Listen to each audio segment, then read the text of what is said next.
5ই আগস্টের পর থেকে জামাত ইসলামী ইনিয়ে বিনিয়ে জুলাই আন্দোলনকে নিজেদের একক কৃতিত্ব হিসেবে প্রতিষ্ঠিত করার চেষ্টা করছে। একটা গণ অভ্যুত্থানের কৃতিত্ব সবসময় জনমানুষের, এককভাবে কোনো দল নিজের কৃতিত্ব বড় করে দেখাতে পারে না। কিন্তু জামাত সেটা স্বীকার করতে চায় না।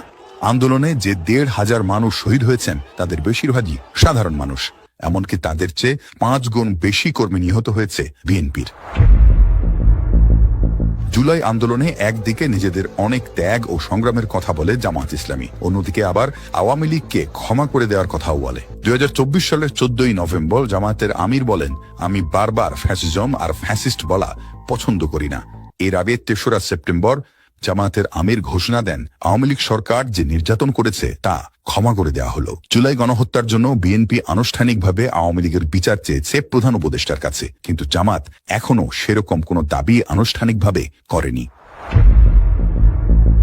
জুলাই আন্দোলনের সময় বসুন্ধরা গ্রুপের মালিকানাধীন মিডিয়াগুলো, বিশেষ করে কালের কণ্ঠ পত্রিকা, হাসিনার পক্ষ নিয়ে ছাত্র আন্দোলনকে বিকৃত করে নানা রকম অপপ্রচার চালায়। অথচ পত্রিকাটির প্রতিষ্ঠা বার্ষিকীতে জুলাই আন্দোলনে ভূমিকা রাখার জন্য ধন্যবাদ জানিয়ে ভিডিও বার্তা পাঠান ছাত্র শিবিরের সেক্রেটারি নুরুল ইসলাম সাদ্দাম। জুলাই গণ অভ্যুত্থানে ফ্যাসিবাদ বিরোধী যে কাভারেজ, সেটি প্রশংসার দাবি রাখে। ব্যাংক লুটের ক্ষেত্রে এস আলম গ্রুপের সহযোগী হয়ে নাবিল গ্রুপ আত্মসাৎ করেছে 13,000 কোটি টাকা।